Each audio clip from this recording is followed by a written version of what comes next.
咁同埋當然你 TikTok 過去6、7年已經俾人搞到雞毛鴨血，我識有啲朋友喺裏邊做過㗎啦，裏邊一片混亂，即係根本佢唔係可以正常咁去繼續發展佢嘅業務，但係咁樣嘅時候，佢都仲係其實係領先呢個 IG 好多嘅。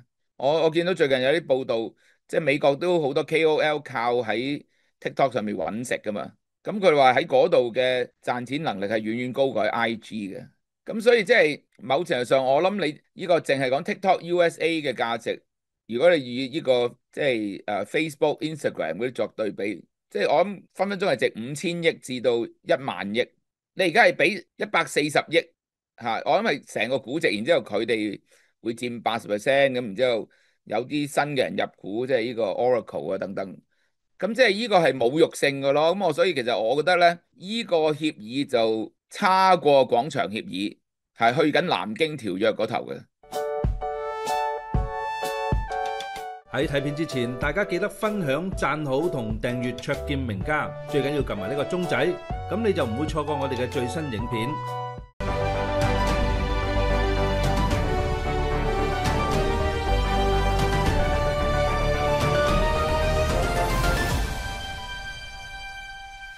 首先而家係自說自話，係美國話有個 deal，中方我睇唔到呢個 confirmation 話同意係已經有個交易喺度咯。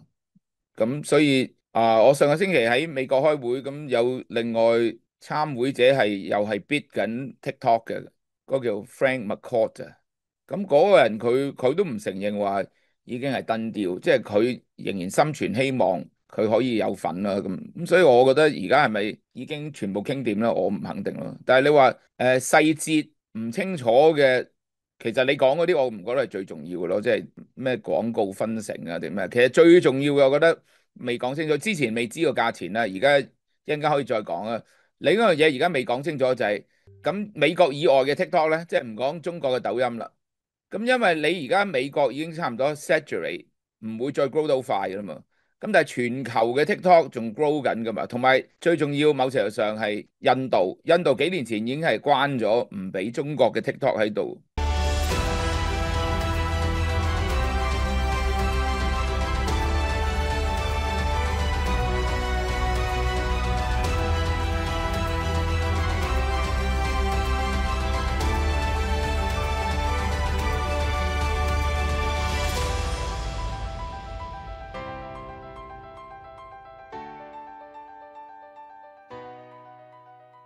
咁美國嘅 TikTok 會唔會容許佢入翻去呢？咁再講而家，但係美國同印度關係又有急速惡化喎。咁即係 Modi 都嚟咗中國呢個上合會議喎。咁會唔會 TikTok USA 又唔准入去印度呢？咁係咪又容許翻 TikTok 入去印度呢？定係全部都唔准呢？咁即係其實呢啲好多時最重要嘅就係佢有冇 non-compete 呢？即係你而家以後世界有唔止抖音啦，有2個 TikTok 咁啊，有 TikTok USA，有其餘嘅 TikTok 啊，咁你點分嗰個世界咧？咁呢個其實係最重要嘅咯。咁另外個價錢14個 billion 140億，簡直係侮辱性噶啦。就算舊年講緊嘅時候都係講緊300億嘅，咁而家再 cut 翻一半。咁同埋你如果睇下而家 Meta 個總市值係去緊差唔多2萬億嘅，19000億啊。咁而遠遠超過一半咧，係來自美國部分嘅，即係你計 revenue 又係咁，個價值又係。我諗佢而家最值錢嘅係 Instagram 咯。咁我同事啱啱睇過，咁你 TikTok 無論呢個活躍人數、用戶人數同埋 engagement time 咧，其實都係遠遠高過 Instagram 嘅。咁同埋當然你 TikTok 過去6、7年已經俾人搞到雞毛鴨血，我識有啲朋友喺裏邊做過㗎啦，裏邊一片混亂，即係根本佢唔係可以正常咁去繼續發展佢嘅業務，但係咁樣嘅時候，佢都仲係其實係領先呢個 IG 好多嘅。我見到最近有啲報道，即係美國都好多 KOL 靠喺 TikTok 上面揾食㗎嘛，咁佢話喺嗰度嘅賺錢能力係遠遠高過喺 IG 嘅。咁所以即係某程度上，我諗你呢個淨係講 TikTok USA 嘅價值，如果你以呢個即係Facebook、Instagram 嗰啲作對比，即係我諗分分鐘係值5000億至到1萬億。你而家係俾140億嚇，我諗係成個估值，然之後佢哋會佔80%咁，然之後有啲新嘅人入股，即係呢個 Oracle 啊等等。咁即係呢個係侮辱性嘅咯。咁我所以其實我覺得咧，呢個協議就差過廣場協議，係去緊南京條約嗰頭嘅。南京條約嚇。咁所以我覺得呢個如果我俾建議，中央係唔應該簽嘅。呢個重要過港口好多，因為中國唯一一個全世界有影響力嘅，唔止社交平台，任何嘅媒體就係呢個TikTok。咁我覺得呢樣嘢係對於中國培植佢自己嘅軟實力係好重要嘅。同埋即係你有咩交換呢？你係咪呢樣嘢就交換到永遠有最先進嘅芯片呢？咁如果唔係，點解你要妥協呢？咁係咯，你攞到啲咩嘢呢？咁同埋你就算美國嗰邊嗰個集團真係貪腐到不得了咯。咁之前都仲係話 Oracle、Silver Lake 同埋呢個 Andreessen 嘅，而家就換咗個 MGX UAE 嘅。而嗰個集團就係之前幫襯Trump 個乖仔買咗20億佢嘅 stable coin。咁你逢係 stable coin 咧，就即係先送咗4.幾% 俾佢，因為佢唔使俾息噶嘛。咁佢就拎咗你嗰啲去買 US Treasury。咁淨係食個息差都一年都8、9千萬啦咁樣。咁仲有咩回傭啊 kickback 我就唔知啦。總之即係而家美國嘅貪腐係公開嘅，陽光化嘅咁樣。咁所以即係咯，我覺得嗰個價錢就係侮辱性到係唔應該接受嘅。接受咧等於南京條約。我希望中國方面係未作出呢個決定啊，所以我先至會夠膽出聲去再力勸。即係我唔輕易會用啲咁嘅字眼話廣場協議、南京條約嘅。即係中國嘅語言裏邊，如果你提親一樣嘢係鴉片，就已經死梗㗎啦。即係你遊戲係鴉片咁啊死梗。一陣間買樓係鴉片就死梗。食飯係鴉片就死梗。咁所以我就話簽呢個協議就等於南京條約。咁我就係希望中國唔好簽咯。因為係侮辱性，同埋咧係會令到你失去影響力，同埋呢啲咁嘅社交媒體全部係講 network effect 噶嘛。你冇咗一嚿，冇咗美國，從任何角度嚟睇，即係中國以外咧，最重要嘅市場就係美國，因為佢係人又多啦，同埋佢又大影響力啦，佢啲人又俾得起錢啦，無論係買嘢啊、廣告定咩，同埋佢哋啲 influencer 係影響全世界噶嘛。即係我唔熟悉啦，但係我估全世界喺TikTok 上邊 influencer 最多人睇或者最有影響力嘅，我估應該好大部分係美國嘅咯。咁所以你冇咗美國嗰橛，其實係拆散咗你成個價值咯。我再講一次，你諗下 Facebook 而家係1.9萬億啊間公司，個增長率遠遠係慢過呢個TikTok 嘅。所以即係 TikTok 加抖音，即係加埋佢兩個頭條個價值，我覺得未必應該低過 Facebook 咯。但係佢一直拖住又上唔到市啦，當然啦。咁就算係有個折讓啦，咁即係成間 ByteDance 都唔會值得少過1萬億啦，其實。咁所以淨係 TikTok USA 嗰部分都應該我覺得值5000億啦，即係好似 Facebook 超過一半嘅 value 來自美國咁樣。咁如果你5000億，咁而家140億，咁即係零頭，即係2-3% 嘅實際 value，你就要賣出，同埋就係都唔止就係賣出個控制權，而係你打散咗你成個平台。咁同埋我咧，其實你都唔知有冇 non-compete。如果你冇 non-compete 嘅，咁間 TikTok USA 又同你 TikTok China 周圍去打，咁周圍變咗做雙胞胎咁樣，都唔出奇嘅咁樣。但係不過咁樣，我上個星期喺美國開會咧，80%嘅 CEO 咧認為，就算有呢個 deal 咧，都仍然係覺得對美國係唔公平嘅，而仍然係對美國構成國安嘅威脅嘅。所以觀點與角度咯，咁佢當然佢哋嘅睇法就係話個 algo 仲係中國控制定係好似你講話唔知點樣有啲嘢可能仲要 revenue split 翻俾佢。雖然即係 Donald Trump 定咩誓神劈願話 Oracle 會係確保冇國安問題個 algo， 咁但係 who knows？咁中國講咗叫你唔好用 NVIDIA，實際上後門用唔用啊唔知啊。但係佢講得出，佢唔會退翻轉頭話因為有 TikTok deal 就鼓勵中國嘅國企民企去買，唔好話 H20 啊，就算係 Blackwell，就算係未來嘅Rubin，佢都唔會咁樣改變翻嘅喎。佢唔會嘅喎呢個，同埋都唔值得咯。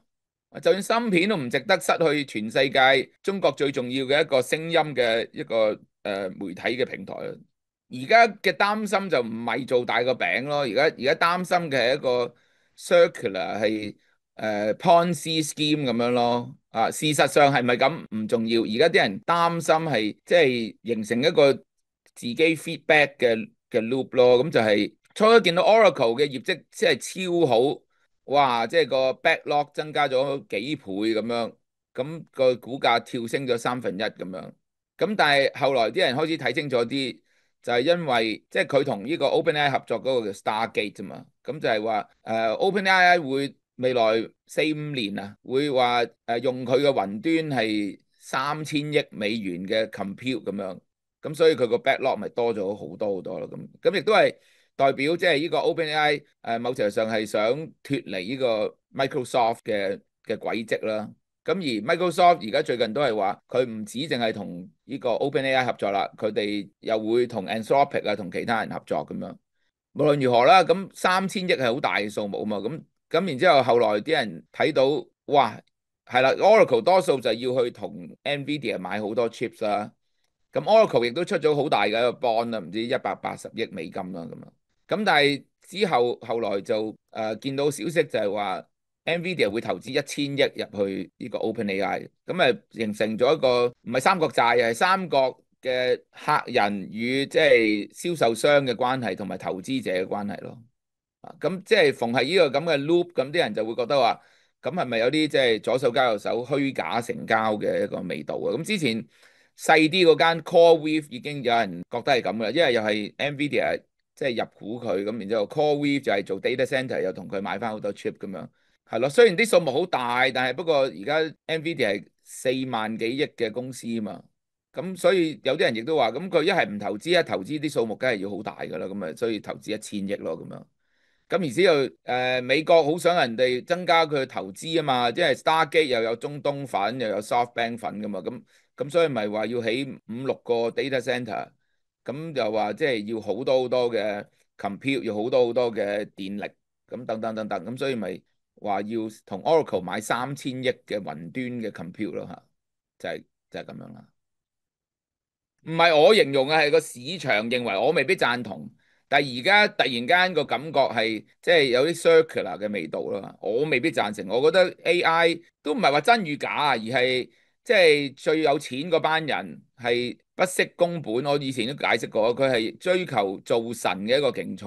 佢係認為得 AGI 得天下，無論係呢個企業層面定係國家層面。所以我唔覺得，就算你話 MIT 有個 study 話90%嘅 AI 投資都冇 financial returns 嘅，邊個話俾你聽？呢個 Elon Musk 定係Larry Page、Sergey Brin 嗰班人係 care about financial returns 啫？而我記憶中 Larry Page 係已經講過話，我寧願破產都唔要輸呢個比賽。咁我唔 sure 呢個 Elon Musk 嘅諗法都差唔多啊。就算係呢個 Mark Zuckerberg 係邊個話會想輸啫？中國想輸咩？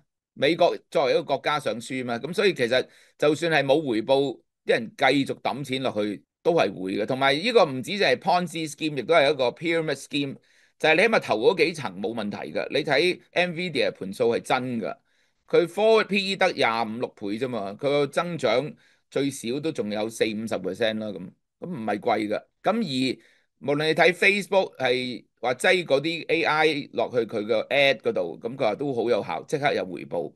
咁如果做即係時租 cloud 出嚟嗰啲 CSP，即係Amazon、Oracle 呢個 Microsoft、Google 等等，更加有錢賺添啦，因為佢哋係買咗 chip，然之後 time share 租俾其他人啊嘛。咁下邊層壓式有好多嘅企業。好多嘅 sovereign 都想租呢啲咁嘅 compute 去訓練佢哋自己嘅 AI model，咁然之後再下一層啦，咁嗰啲企業有冇回報呢？呢個係後話，再一層再壓落去咁樣，咁暫時啲人認為而家仲係投資期，係唔停止咁，所以其實 NVIDIA 係即係 well insulated，即係下邊再隔幾層發生咩事，有冇回報同佢冇關係嘅，佢絕對有回報嘅，佢賺到飛起嘅，現金流都好好嘅。係啊，有啲層壓式啊，但係頭嗰2、3層嘅 demand 係好真實嘅，咁所以 NVIDIA 係完全冇問題嘅。memory 更加冇問題。而家個 hardware 仲要個 software，GPU 仲要個 CPU。咁你睇下而家 NVIDIA 要去拯救 Intel 啦，TSMC 比呢個 NVIDIA 更重要，對全世界嘅科技或者係地緣政治嚟講。